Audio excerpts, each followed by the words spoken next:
identity is accentuated. You're going to have the Cho'Gath knockup alongside the Feast to not only deal with Yorick, but any other potential contenders. And for BLG, this is no barrier here for Jackie Love.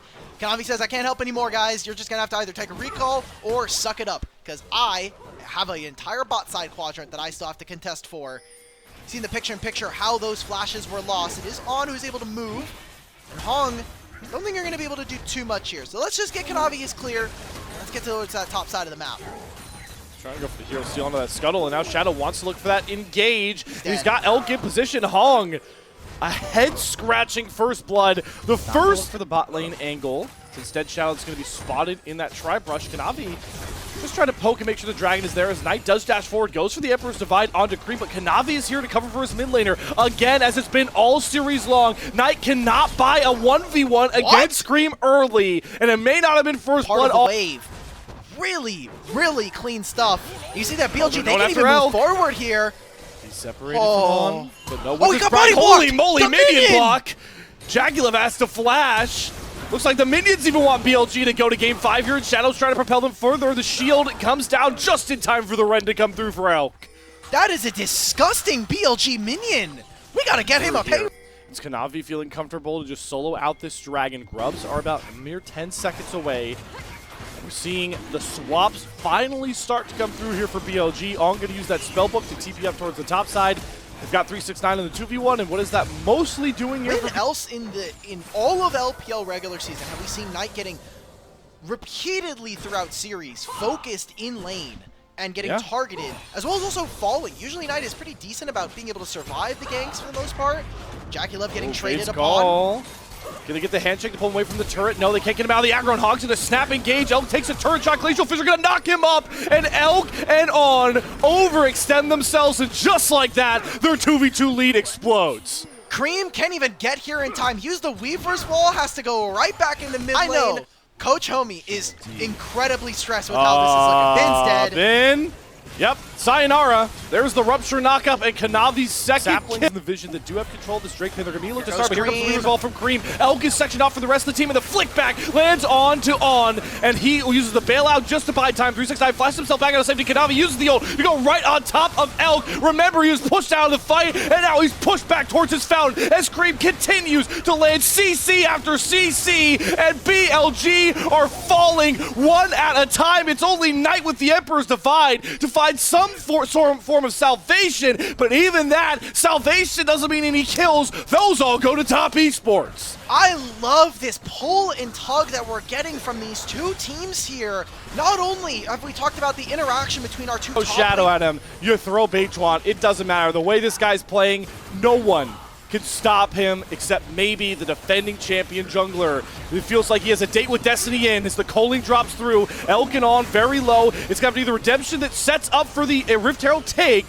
So Shadow gets the smite down, but getting the Rift Herald itself is a whole other challenge. Shadow, you cannot throw this game away for the Herald. It's the hostile takeover. Sideways hit from On into the Emperor's Divide. Finally, Knight makes an impression on this series. Jackie Love and Cream around the fight. 369 looking for a feast, but he doesn't have enough damage. It's Kanavi to rescue one back. Finds the kill on the Shadow. Goes unstoppable. How much work can Kanavi do? No, he can't even find a trade kill. It's Knight again. Finally, the golden left hand brushes off the rust and saves BLG from the brink of destruction.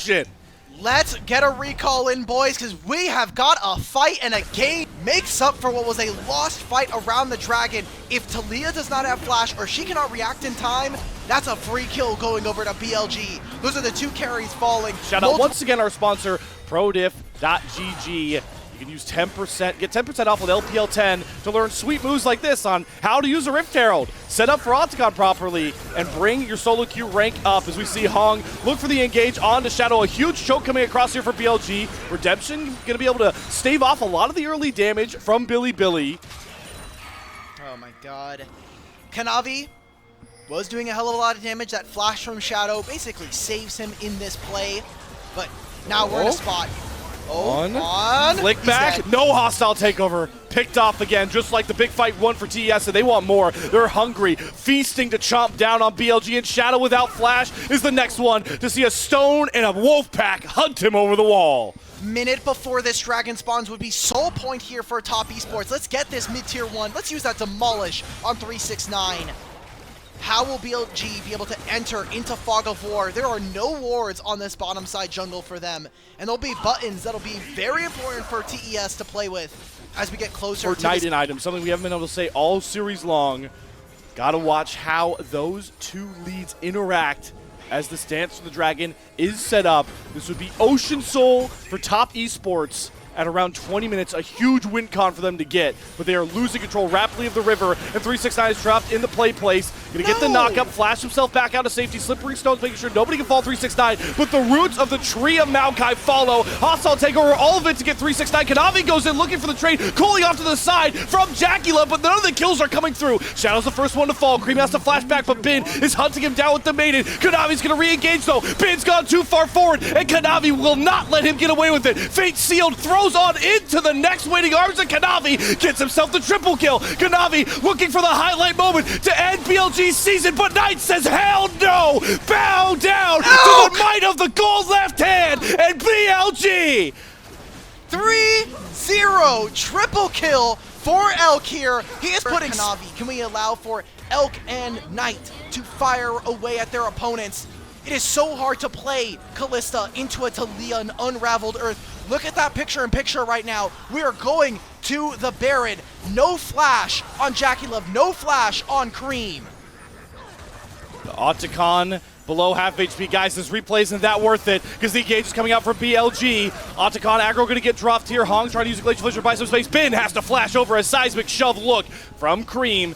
And Otacon has reset nearly to full HP. BLG still hurting from the resistances. This big bad buff drops off, but with the Rend available and that Rend smite, they feel like they have enough control to try and burn through it. Do TES want to gamble? Basically, this entire game, I'm looking for the Otacon. It's only Hong that's able to step up, makes a good cage. Kanavi can't get in. Hong steals the Otacon with the seal spellbook smite. How does he get away with that into the red smite from BLG?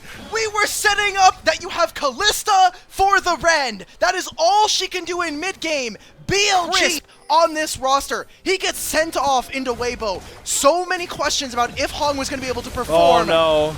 Shadow may be caught here. Nature's Grass dropped. Weaver's wall gonna try and section people off. The cooling has to come down from Jackie Love to try and protect Hong. Hong and Shadow very low, but it's Knight over the wall. Trying to throw Sand Soldiers, but he gets thrown up. Good stasis to get away from that flick back. Can Kanavi get in? No, the heals, the shields are too much, and Knight is done messing around in this series, and he wants blood paid back to him in full, and Kanavi will burn down. Knight has finally arrived to this series for BLG.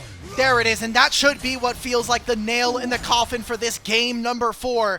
BLG have constantly been pressing onto top esports. They've been getting all of their summoner spells, and even with Kanavi getting as close as he can, even with miracle steals from Hong. Elk! Oh my god. Oh, he gets knocked up though. Chomp, bailout. See ya later, Elk. Again, pushing his lead and limits too far. Oh, Knight's also trying to do it. He's going to try and get some revenge onto his JDG kinfolk. 369 gets to 100 HP, but does not. Second dragon here. 2 Ocean Drakes. Still a huge lead. Look at Elk here with triple items. Same thing with Knight. No Infinity Edge completed for Jackie Love. That feels like it's going to be the next breakpoint for top esports if they want any ability to be able to contest BLG in this game number 4. And a reminder for what this means going into Worlds. BLG, a win here automatically qualifies them either as the first or the second seed, at the very least, going into Worlds 2025. Top esports, even with a win tonight, would have to win the entirety of Split 3 in order to auto-qualify. And knowing all of that and how important it is for top esports to keep their auto qualification alive, it has been utter dominance the past 2 years from BLG.